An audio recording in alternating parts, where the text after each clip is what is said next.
إلا الله.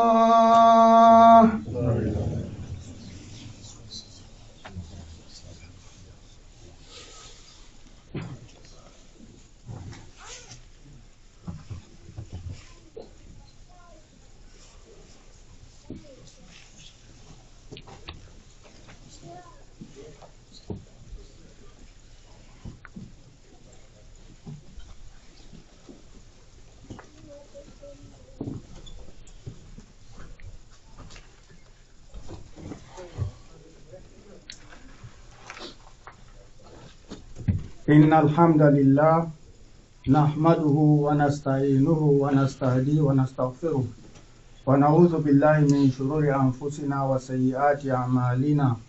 من يهده الله فلا مضل له ومن يضلل فلا هادي له، ونشهد أن لا إله إلا الله وحده لا شريك له، ونشهد أن محمدا عبده ورسوله.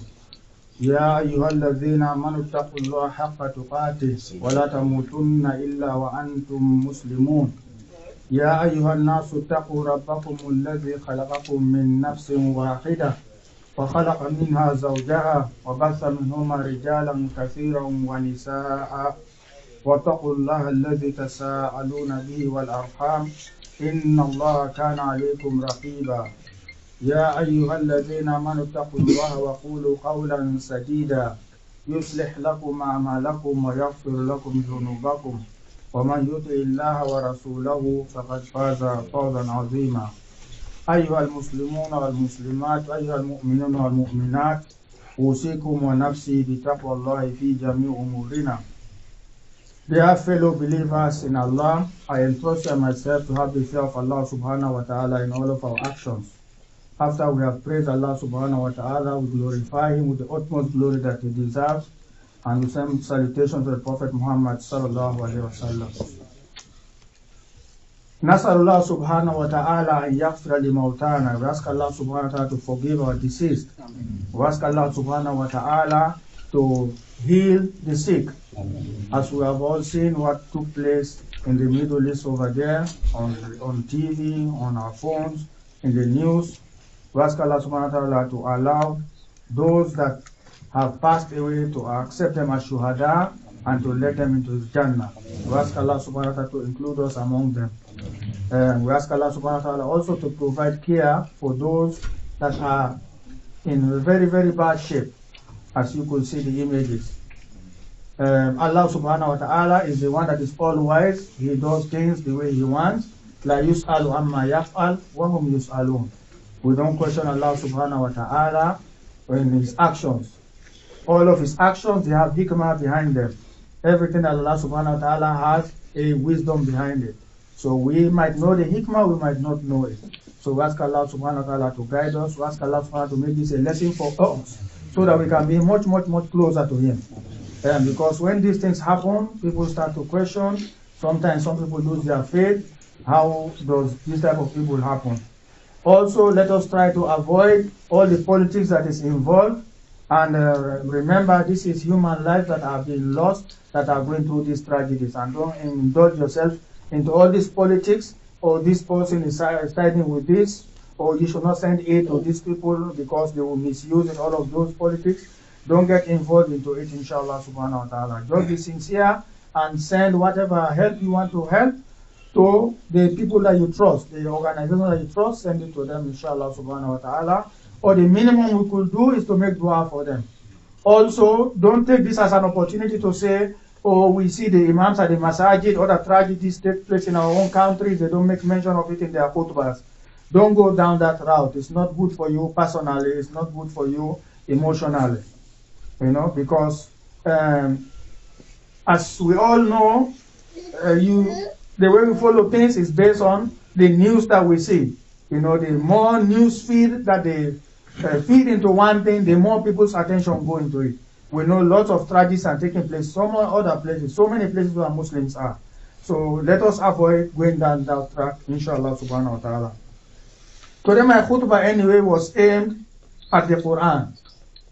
As we all are following the news, we saw what took place in Sweden. We saw the double standard. We saw the izdiwajiyah, what is taking place. So we need to remind ourselves and our families, our children, the people that we work with, we need to remind them why we hold this book dearly. Why we believers, inshallah subhanahu wa ta'ala, and Allah subhanahu wa ta'ala, and the Prophet Muhammad sallallahu alaihi wasallam, and the last day, and the day of accountability, we believe that it's coming. Why do we take this book seriously? We need to remind ourselves these things. You know, so sometimes we just brush over it. So Allah subhanahu wa ta'ala tells us at the beginning of the Quran, He says, ذَلِكَ الْكِتَابِ لَا رَيْبَ فِيهِ. He says, this is the book that has no doubt in it. Hudan lil muttaqin. So the main purpose of the Quran is hidayah. At the end, inshallah subhanahu wa ta'ala, will give some examples, some worldly examples that we could see that are in the Quran that Allah subhanahu wa ta'ala tells us about. And we compare those examples to how we are living our life in this dunya. So the Quran is a book of guidance. La raiba fi, there is no doubt in it. So the reason these people are doubting in it, because they just compare it to any other book. They compare it to, some of them is like a Shakespearean book, or a book written by Aristotle, or a book written by some wise man. That's the way they consider it. So they don't believe it's why, they don't believe it's a revelation. It is something Allah subhanahu wa ta'ala revealed to the Prophet Muhammad sallallahu alaihi wasallam. They don't believe that. And some of them, the reason why they don't believe that is because few hundred years ago, there was a movement that started in the Western world. In the end, they ended up calling that phenomenon, they ended up calling them al-mustashriqun. Al-mustashriqun, what it means, this in English, basically it means the Orientalists. The Orientalists. So these are people that are trying to study the Eastern world. And many of them, they focus on the Muslim world. They try to focus on this. They went and dug out so many books of Islam. And it may be hard for you to believe. Many of the books that we have nowadays that have been published, the original manuscript, the ones that are written by hand, if you want to get the original, you have to come to the West. You have to go to the Vatican in Rome. Believe me. We the Muslims may not have a copy of it. So these people, when they invaded our places, they took these materials with them to their countries. They studied it. They studied our cultures, our behaviors, how we act. What do we do? Why do we believe what we believe? So they started to dig into it. Because majority of them were Christians and some Jews. They started to dig into these books. Why should someone believe that a revelation came to Muhammad? Muhammad is just an illiterate. And that's what the Jews used to call him. That Allah subhanahu wa ta'ala does not put hidayah on the ummiyun, the people that do not read or write. So they will dig in these books. They say, oh, what the Prophet sallallahu alaihi wasallam received, what they call a miracle, it was just a faint. He just had a faint-hearted, and he just lost his consciousness. And then when he got his mind back, he started to say things. He said, this is from Allah subhanahu wa ta'ala. So these are the things that they teach them at the universities. While you believe the book of the Quran is the word of Allah subhanahu wa ta'ala, which Allah subhanahu wa ta'ala revealed to Jibril, who sent it down to Muhammad sallallahu alaihi wasallam, who came to him word by word, Iqra bismi rabbika alladhi khalaq, until the last ayah, وَاتَّقُوا يَوْمًا تُرْجَعُونَ فِيهِ إِلَى اللَّهِ ثُمَّ تُوَفَّى كُلُّ نَفْسٍ مَا كَسَبَتْ وَهُمْ لَا يُظْلَمُونَ. You believe that. They don't believe that. They believe Muhammad came 600 years ago. How can he be right? Those are the things they talk about. We ask Allah subhanahu wa ta'ala to guide us. So you believe that the Quran is a book of guidance. And when you follow it, you will see the guidance in it. We'll give example, inshallah subhanahu wa ta'ala. Allah subhanahu wa ta'ala also tells us, وَهَذَا كِتَابٌ أَنزَلْنَاهُ مُبَارَكٌ فَاتَّبِعُوهُ وَاتَّقُوا لَعَلَّكُمْ تُرْحَمُونَ. Allah subhanahu wa ta'ala says, وَهَذَا كِتَابٌ. This is a book, until now that we have revealed or brought down, Mubarakun, that is blessed, because it's the word of Allah subhanahu wa ta'ala. It has no limit. The word of Allah, Allah's kalam, is endless. La nihayata lahu. Fattabi'uhu, follow it. So it's a command from Allah subhanahu wa ta'ala, follow it. Do the do's, keep away from the don'ts. When you do that, Allah subhanahu wa ta'ala says, your reward is Al-Jannah. We ask Allah subhanahu wa ta'ala to make us among those people that work with the Quran, do the do's and keep away from the don'ts, and let us into the Jannah. وَاتَّقُوهُ لَعَلَّكُمْ تُرْحَمُونَ. Because if you follow it, you have the fear of Allah subhanahu wa ta'ala, you will have Allah subhanahu wa ta'ala's mercy. We ask Allah subhanahu wa ta'ala to bestow His mercy upon us. Also, the book of the Quran is a book of mu'jiza. It's a book of miracles. Allah subhanahu wa ta'ala mentioned a lot of things that took place before, things that will take place later, and many of them have come into fruition. The Quran is the only book that has that. All the other books, they don't. Because in the end, they will claim that it is from God, but it is not the case. Because it cannot be from God. For example, like the Torah, the book of the Jews, that they claim is their book, that they have currently that we are talking about. It is said, it is revealed from Allah to Allah subhanahu wa ta'ala to Musa. If that's the case, then why should the book talk about Musa dying? The book can predict that Musa will die in this day, but it could not say, and then he died. It cannot be. You see? The same thing goes for the ones the Christians believe. So many contradictions. But Allah subhanahu wa ta'ala tells us about the Quran. He said, أَفَلَا يَتَدَبَّرُونَ الْقُرْآنَ وَلَوْ كَانَ مِنْ عِنْدِ غَيْرِ اللَّهِ لَوَجَدُوا فِيهِ اخْتِلَافًا كَثِيرًا. He said, are they not pondering in the Quran? Are they not thinking about it? Are they not reading it? If it were from someone else other than from Allah subhanahu wa ta'ala, they would have found a lot of contradictions in it. And that is the big challenge for the non-believers, for you to look for contradictions. And there is no contradiction in the Quran. You should not have that doubt in you. If that doubt comes in you, then it means it is your understanding, your limited understanding. We ask Allah subhanahu wa ta'ala to guide us. So our senses, our thoughts are limited. So you might see something that you think is a contradiction, but it is not. Because the word contradiction is something that is very, very difficult to prove. Like we gave example before. Those of you that went to school that you took what they call logic, when they speak about contradiction, it's when you say P and not P. You want to combine those two. تناقض خلف القضيتين في كيف وصدق واحد أمر قوفي. That's the way Al-Akhdari said, one of the scholars of Islam. When he says two things are contradictory, it means they are not reconcilable. لا يجتمعان ولا يرتفعان. They don't come together, and always one of them should exist, both of them should not cease to exist. That's what is a contradiction. So, and that is what is in their book. You cannot say he is one and at the same time he is three. You cannot say you add 1 plus 1 plus 1 gives you 1. That is impossible.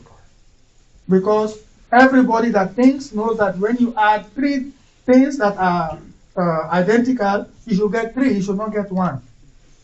We ask Allah subhanahu wa ta'ala to guide us. So the Quran is a book of mu'jiza, like we said. Allah subhanahu wa ta'ala explained a lot of things that happened before, things that happened during the Prophet Muhammad sallallahu alaihi wasallam, and things to come.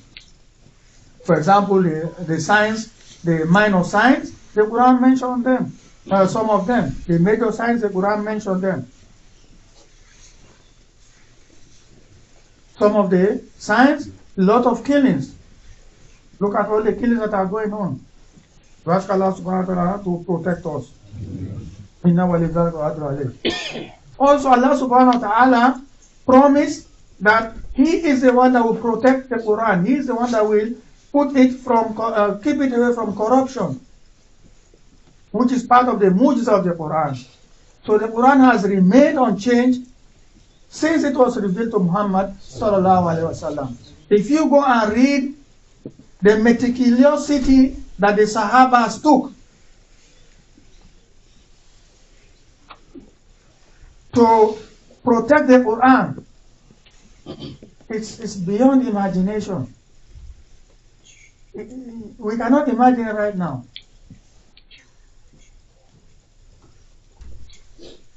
We ask Allah subhanahu wa ta'ala to reward them. We ask Allah subhanahu wa ta'ala to forgive their mistakes. We ask Allah subhanahu wa ta'ala to make their reward a Jannah. Just like in the Prophet Muhammad sallallahu alaihi wasallam mentioned some of their names. He said, this person is going to Jannah, this person is going to Jannah, this person is going to Jannah. Somebody like Bilal, Abu Bakr, Umar, the 10 Mubashirin of the Jannah. You have others, not those 10 alone. Like Bilal, the Prophet sallallahu alaihi wasallam made it clear. He said, I heard your footsteps into Al-Jannah. I heard your footsteps moving. Why? Why did it happen? Then Bilal said, because whenever I make the adhan, I pray 2 rakahs. Think about that. He said, whenever I make the adhan, I pray 2 rakahs. Because the Prophet ﷺ said in the hadith, Bain al-adhanaini salah. He said between every 2 adhan there is a salah. However, the second adhan they are talking about is the iqama, is a standing for the salah. That is why if it is dhuhr time, they make the adhan, you are allowed to pray 2 rakahs. The same thing goes for all the other prayers.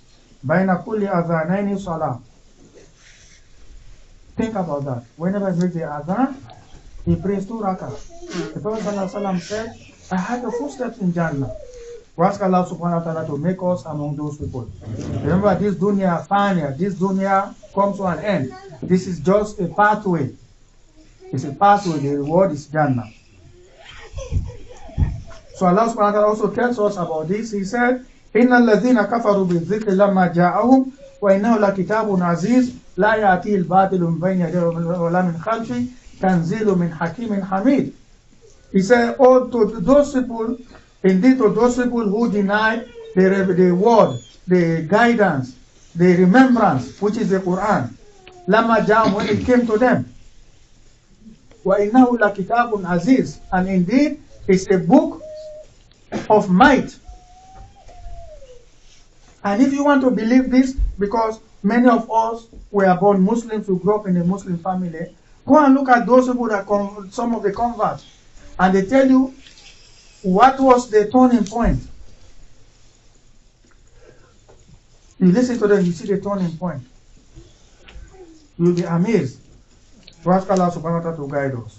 La ya'tihi al-batilu min bayni yadayhi wa min khalfihi. No wrongs, no contradictions you will find in that book. Tanzilu min hakimin hamid. Because it was revealed by the all-wise and the all-praiseworthy, which is Allah subhanahu wa ta'ala. He also asked them to bring some verses in it. He asked them to bring 10 verses or more, or to produce the whole Quran. And by the way, trying to produce the whole Quran, some people are trying to do it now.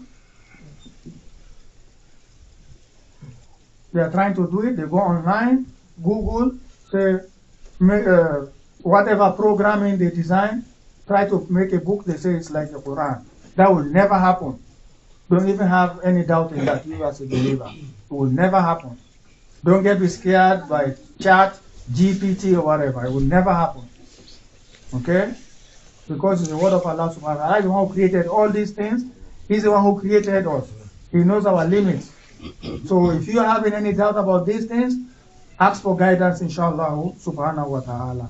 Allah subhanahu wa ta'ala said, Am yaquluna iftara, qul fa'tu bi surati mithli wadu man istata'tum min dunillahi in kuntum sadiqin. Surah Yunus. He said, you Prophet Muhammad sallallahu alaihi wasallam, they are saying that you manufactured it, you fabricated this.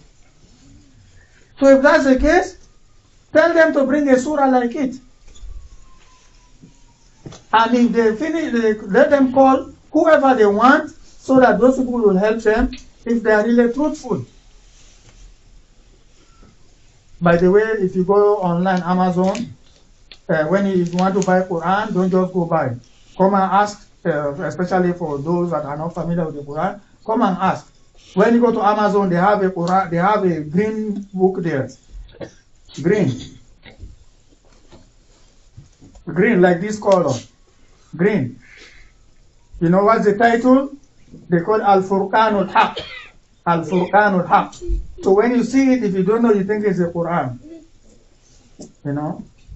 So they do these deceptions. And when you read it, if you are somebody not familiar with it at the beginning, you think it's the Quran. So it's a big test. However, those people that know the Quran, immediately they see it, they pick it up right away, they realize this is fake. But it is up there, it's for sale. Al-Furqanul Haq. We ask Allah subhanahu wa ta'ala to guide us. Inna wali yudhar wa qadra wa yaqulu qali hadha astaghfirullah lakum wa dula wa antum mu'minuna bil ijab.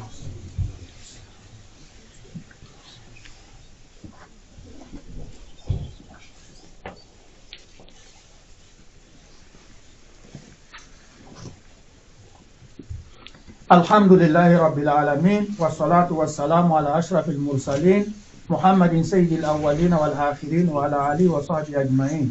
أيها المسلمون والمسلمات أيها المؤمنون والمؤمنات أوصيكم ونفسي بتقوى الله في جميع أمورنا.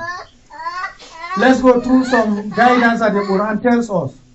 Allah subhanahu wa ta'ala tells us in the Quran, He said, يا أيها الذين آمنوا إنما الخمر والميسر والأنصاب والأزلام رجس من عمل الشيطان فاجتنبوه لعلكم تفلحون. إنما يريد الشيطان أن يوقع بينكم العداوة والبغضاء في الخمر والميسر ويصدكم عن ذكر الله وعن الصلاة فهل أنتم منتهون. Allah subhanahu wa ta'ala tells us in the Quran about some of the things that are prevalent. He mentioned the alcohol, He mentioned the gambling. So let us focus on those two. Over here, they tell you if you drink, you should not drive. Why can't they tell you don't drink? That's what the Quran ends up telling you. You know, because the alcohol came in stages. Because during the Prophet Muhammad sallallahu alaihi wasallam's time, there are people drinking alcohol. So he told them, when you drink, don't go to the salah. La taqrabu salata wa antum sukar hatta ta'lamu ma taqulun.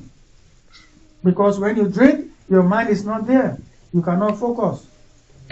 And the Prophet Muhammad sallallahu alaihi wasallam said, if you drink alcohol, Allah subhanahu wa ta'ala does not accept the salah for 40 days. Think about that. Ask Allah subhanahu wa ta'ala not to include us among those people that are indulging in that. So look at that guidance. If people will follow that instruction, how we will be safe in one way. Look at all the problems they have with alcohol in this country that we know. And sometimes the people that are supposed to protect us are the ones that will be drinking. The state troopers, the police.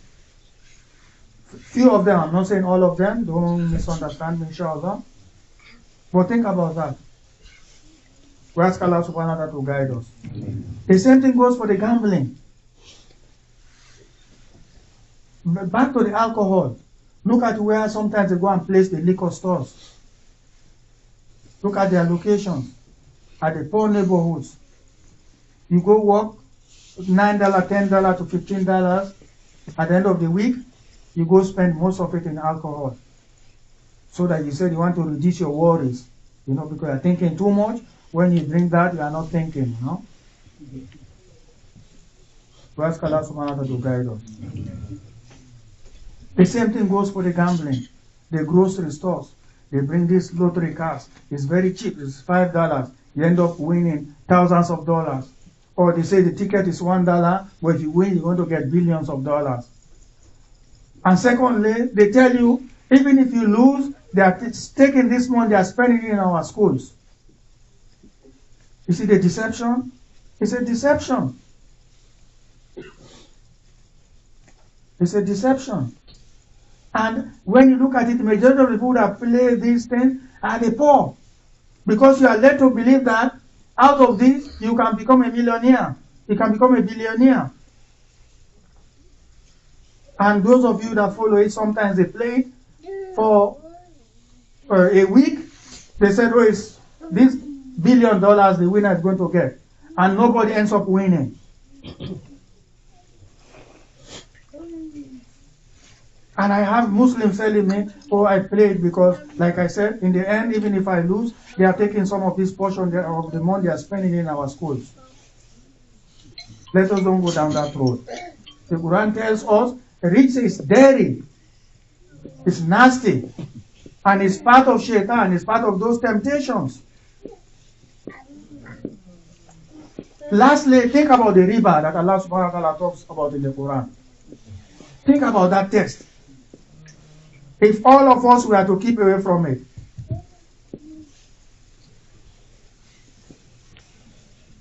and now in the West it has almost become unavoidable. But you, the believers, will try your best to avoid it. Because Allah subhanahu wa ta'ala declared war on the people that engage in riba.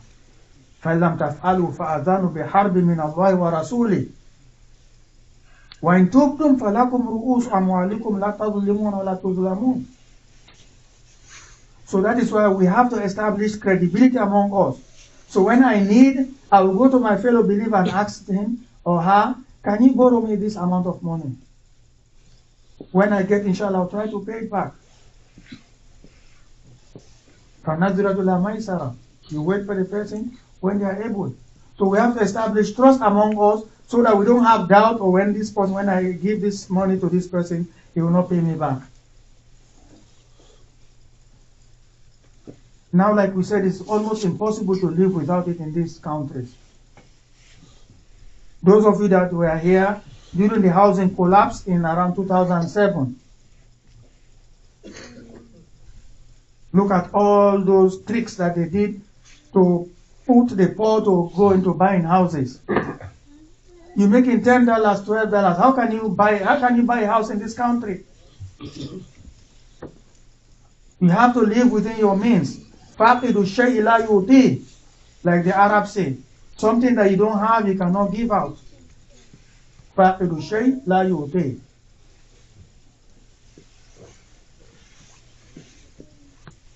They make all these things so they say you are qualified. And how do they look at it? In the end, they look at your gross income, which is a faulty way to look at things. Let's say you're making $2,000 a week. That's the gross. But the net ends up being $1,020. The next $980 is going to your bills. It's going to taxes of the government. And within this $1,020 that is left is what you need to pay for your kids' private school. And if you want to go to a private Islamic private school, it's cost $700, $800. How can you afford that? I'm not trying to blame the Islamic private schools, but I'm trying to look at you, the individual. How can you afford that? When you have already been misled that when they go to check, they are looking at your gross income. They are not looking at your spending. It's a faulty way of looking at things. We ask Allah subhanahu wa ta'ala to guide us. So finally, I will read for you a few lines here of one of the great scholars of the Quran. What he said about the Quran. Very beautiful. Those that understand the Arabic language will pick it much more than me. He said, وَبَعْدُ فَحَبْلُ اللَّهِ فِينَا كِتَابُهُ فَجَاهِدْ بِهِ حِبْلَ الْإِدَى مُتَحَبِّلًا. This is the great scholar of Spain, Ash-Shatibi, the blind scholar. He wrote a book on the Quran, on the different ways of reading the Quran. Nowadays, they just call it Ash-Shatibiyya. Hirzul Amani wa Wijhut Tahani. So in the introduction, he wrote this. He said, وَبَعْدُ فَحَبْلُ اللَّهِ فِينَا كِتَابُهُ. He said, our connection to Allah subhanahu wa ta'ala is His book. فَجَاهِدْ بِهِ. Struggle, persevere with it. Hibla al-ida, like the rope that you will use as an enemy to go and catch the fish, the net. So you should work with the whole Quran, not just part of it. لا تؤمن ببعض الكتاب وتكفر ببعض. Like the way Allah subhanahu wa ta'ala mentioned about the people that do that. He said, وَأَخْلِقْ بِهِ إِذْ لَيْسَ يَخْلُقُ جِدَّةً جَدِيدًا مُوَالِيَ عَلَى الْجِدِّ مُقْبِلًا. He said, take this book as your moral guide, as your ethical guide. You know, many of the places that you work, you have what they call like ethics handbook. The Quran should be the book that we should take to be our ethics handbook, because it is above all of these other books. How can it not be? It's the word of Allah subhanahu wa ta'ala.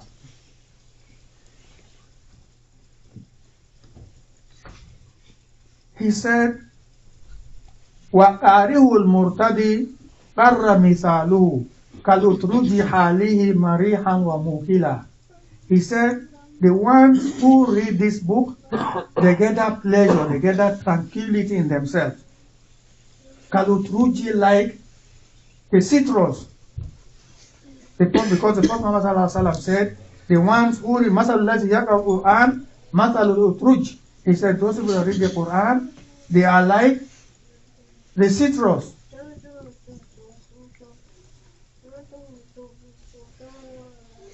It is sweet when you drink it. So that's where this poet, that's where he took that from. So it's a very, very beautiful poem. He said, عَلَيْكَ مَا إِشْتَ فِيهَا مُنَافِسًا وَبِئِ نَفْسَكَ الدُّنْيَا بِأَنْفَاسِهَا الْأُولَى. He said, be to this book, follow this book as long as you live. Compete with this book. وَبِئِ نَفْسَكَ, and sell yourself from this dunya. Sell yourself away from this dunya. Sell yourself to Allah subhanahu wa ta'ala. We ask Allah subhanahu wa ta'ala to make us among those people. So we ask Allah subhanahu wa ta'ala to keep us away from this doubt. We ask Allah subhanahu wa ta'ala to increase our knowledge of the deen. Allahumma aghfir lana wa li hayyina wa mayyitina wa zakarina wa unsana wa sawirina wa kabirina wa hadirina wa ghaibina. Allahumma man ahaytu minna fa ila al-iman wa man tawafatu minna fa tawaffa al-islam.